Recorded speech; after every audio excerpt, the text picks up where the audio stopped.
நீனு சொல்லலையே. பையனுக்கு பார்த்து வரணுமா? பலாசனா போடுப்பா. பயிர் ஆனா போன டைம் இந்த அளவுக்கு இல்லப்பா.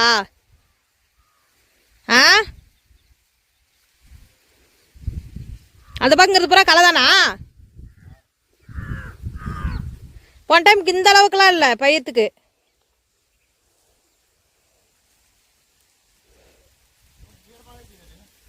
எங்க ரொம்ப ஈரமாக்குதா? இந்த ஒரு தண்ணி விட்டுலாம் லைட்டா பலாசனா போடணும், தீஞ்சு போயிடும்.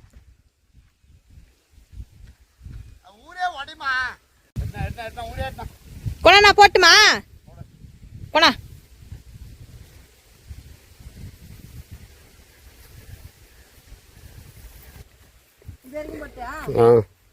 நேரா போணுமா?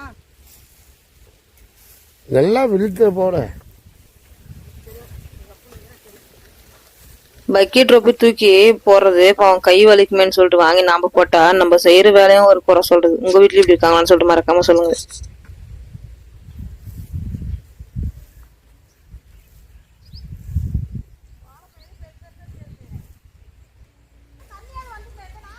அவன் கல்லிலேருந்து வந்துங்க மாட்டேங்க. ஆமாம்,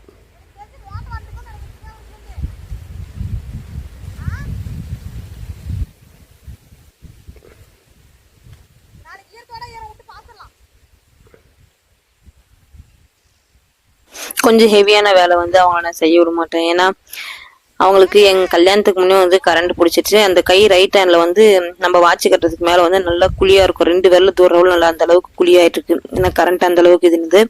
அதனால இப்ப வயசாக என்ன ஆகுதுன்னா கொஞ்சம் நிறைய ஹெல்த் இஷ்யூ வருது. அதனாலே நிறைய பேர் கேட்டிருக்கீங்க பால் கறக்கும் போதெல்லாம் உங்க வீட்டுக்கெல்லாம் செய்ய மாட்டீங்களான்னு சொல்லிட்டு. அதனால நான் வந்து இந்த மாதிரி கொஞ்சம் அதிகமா நரம்பு குஞ்சு வேலை செய்யற வேலை நான் வந்து அவங்களுக்கு வைக்கிறதுல நானே முடிஞ்ச வரைக்கும் செஞ்சுப்பேன். இதுதான் ரீசன். ரொம்ப கஷ்டங்க இப்படியே போனா நிலைமை. ஏன்னா இப்பவே எல்லா தவளும் காஞ்சி கருவாடு ஆயிட்டுல வறண்டு போயிடுச்சு. ஏன்னா நம்ம எல்லாமே வந்து இப்போ ஒரு மாடு இருந்தா சரியா போயிடும். 4-5 மாடு வச்சுங்கிறவங்க நம்ம ஃபுல்லா கடையிலேயே தீனி, அதாவது நம்ம விலைக்கு வாங்கியே காசு கொடுத்து வாங்கி நம்ம அதுக்கு தீவனம் போனோம்னா நம்மளுக்கு ஒண்ணுமே கட்டுப்படி இல்லை. அதை பார்த்தும் நம்மளுக்கு பிரயோஜனம் இல்லை. அது மாடை வச்சுக்கிறதோட கப்புன்னு பேசாம வித்துறதே பெஸ்ட்டு. ஏன்னா நம்மளுக்கு அது கட்டுப்படி ஆகாது. நம்ம செய்யற கூலி கூட அதுல மிச்சம் வராது. சரிங்களா? சரி அதை விடுங்க, வாங்க. சரி நெல்லுக்கு அறுத்துட்டு இது சரி தண்ணி நல்லா ட்ரை ஆகிறதுக்குள்ளே கிணத்துல தண்ணி சுத்தமாக வடிகிறதுக்குள்ளே ஒரு சோளப்பயிர் நெட்டு அது கொஞ்சம் வந்துச்சுன்னா ஏதோ 1 மாதத்துக்கு பொழுது ஓடும் மாட்டுக்கு அப்படின்னு சொல்லிட்டு தான் விரைச்சான். அது என்னன்னு பார்த்தா இப்பயே வந்து வெயில் அந்த அளவுக்கு அடிக்குது.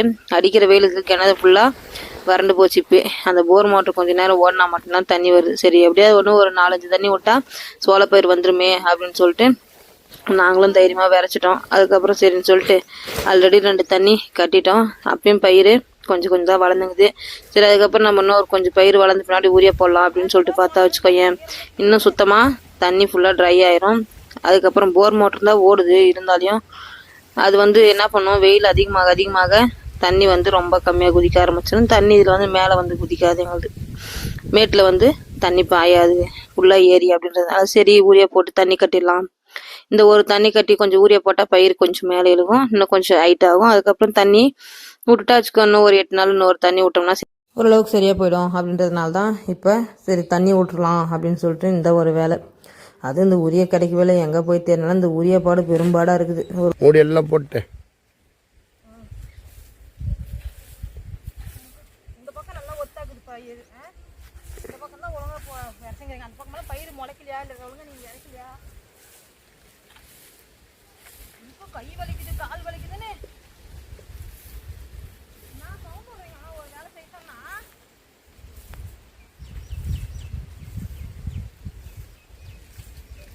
நாங்களும் அதே மாதிரி செய்கிற வேலை சார் மறு வேலை செய்ய மாட்டோம்னா என்ன பண்ணுவீங்க?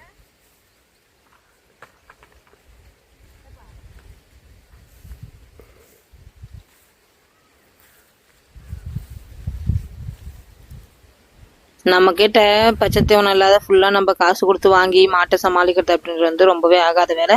அது வந்து நஷ்டத்தா போய் முடியும். நமக்கு 1 ரூபா கூட லாபமே வராது. இந்த மாதிரி நஷ்டம் ஆகிற வேலை செய்யறதோட செய்யாம இருக்கிறது பெஸ்ட் என்ன கேட்டா.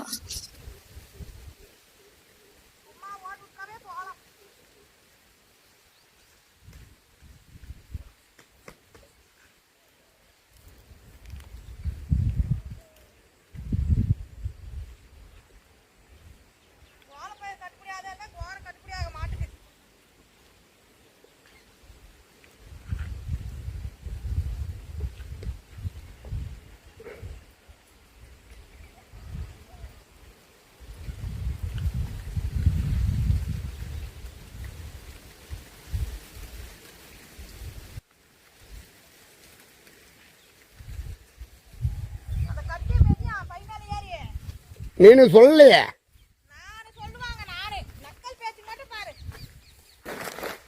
உனக்கு கட்டியே கிடையாது.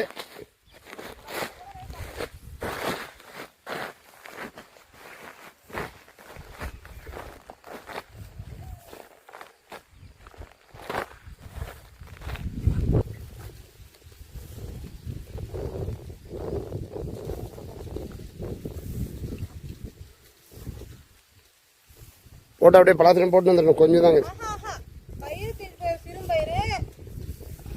அந்த பக்கம் போடலையா? இதா அதுவும் இந்த பிரச்சனைல இந்த ஊரியா வேற கிடைக்கிறது இப்போ ரொம்ப நாளாவே. இந்த ஊரியா 8 நாட்களும் நம்மளுக்கு போதும் போதும் ஆகி போயிடுது. ஒரு காலத்துலாம் ஊரியா இல்லாம, அதாவது எந்த ஒரு வேலைக்குமே ஊரியா தேவைப்படாது. ஆனா இப்ப ஊரியா இல்லாத எந்த வேலையும் ஆக மாட்டேங்குது. அந்த மாதிரி ஆகிப்போச்சு உலகம். ஊரியா தான் எல்லாமே அப்படின்ற மாதிரி. ஏன்னா அது போட்டாதான் கொஞ்சம் வளருது. என்ன பண்றது? அப்புறம் மெதுவா அடிச்சு பிடிச்சி ஒரு கொஞ்சம் ஊரியா ஒரு தவளை கிடைச்சி அதை வாங்கிட்டு வந்து ஊரியா வாங்கினா அதுக்கு வேற ஏதாவது எக்ஸ்ட்ரா கூட வாங்கினா மட்டும்தான் ஊரியா கொடுக்குறாங்க, இல்லைன்னா இல்லை. உங்க ஏரியாவில் எப்படின்னு சொல்லிட்டு மறக்காம சொல்லுங்க. அது தொட்டது இல்லைக்கலம்மா. இந்த விட்ட விட்டா பாய்ச்சி தோல் தட்டி வந்துடும் நம்மளதெல்லாம்.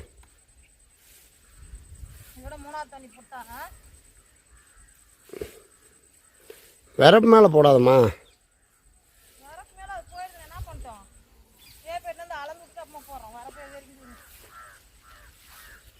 இன்னொரு தண்ணி விட்டா ஓரளவுக்கு கொஞ்சம் வந்துடும் நினைக்கிறேன். பார்க்கலாம். அதுக்குள்ளேயே பங்குனி மாதம் வருது. பங்குனி மாதம் மழைகளே என்ன பெய்யுது என்னன்னு சொல்லிட்டு பார்க்கலாம். மழை மட்டும் பெய்யலனா ரொம்பவே கஷ்டங்க. குடி தண்ணி கூட ரொம்ப மோசமாக போயிட மாட்டேங்குது.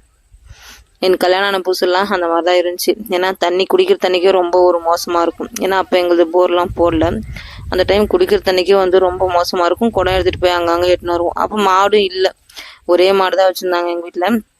அப்போ மாடு இல்லை. அதுக்கப்புறம் தான் வந்து மாடெல்லாம் நாங்கள் ரெடி பண்ணி இப்போ 15 வருஷத்துக்கு முன்னே 13 வருஷத்துக்கு முன்னே. எனக்கு கல்யாணம் ஆகிட்டு 5 வருஷம் ஆகுது. 13 வருஷத்துக்கு முன்னே அப்படி தான் இருந்துச்சு.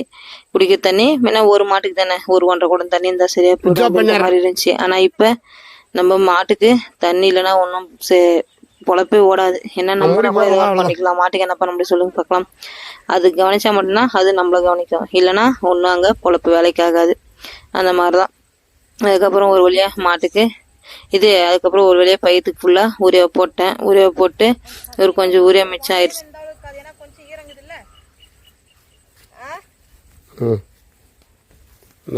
சீக்கிரம் பாஞ்சிரும். போடுமாதா போதும், பயிர் திஞ்சு போயிடும். வந்து கீழே வேப்பலை கொஞ்சம் உடச்சுன்னு வந்தேன். எதுக்குன்னா எங்கள் பையனுக்கு அம்மா போட்டிருக்கு அப்படின்றதுனால வேப்பலை கொஞ்சம் உடச்சுன்னு அதுக்கப்புறம் வீட்டுக்கு வந்துட்டேன். அந்த வெயில் அடிக்கிற வெயில் வேக்காட்டுக்கு அதுக்கும் ஊரே போட்டதுக்கு அதுக்கும் மூஞ்சி ஃபுல்லாக அப்படியே சும்மா ஒரே வேர்வை தான். அந்த அளவுக்கு என் மூஞ்சை பார்த்தா தெரியும். இந்த இருக்கிறது 4 முடி இருந்தாலையும் தலை குளிச்சா அந்த முடி வேற அடங்க மாட்டேங்குது. என்னத்த பண்ணுறது? அதுக்கப்புறம் ஒரு வழியாக வெயில் பாருங்கள் மூஞ்சிக்கு நேரம் எந்த அளவுக்கு சுருன்னு வருதுன்னு சொல்லிட்டு அதுக்கப்புறம் ஒரு வழியாக வந்து வண்டி எடுத்துன்னு வீட்டுக்கு வந்துட்டோம். கண்டிப்பாக இந்த வீடியோ உங்களுக்கு பிடிச்சிருக்குன்னு நினைக்கிறேன். ஏன்னா எங்களோட லைஃப் இப்படி தான் போகுது. கண்டிப்பாக வீடியோ பிடிச்சிருந்தா லைக் பண்ணுங்கள், நம்ம சேனலை சப்ஸ்கிரைப் பண்ணுங்கள். அடுத்த ஒரு வீடியோ பார்க்கலாம்.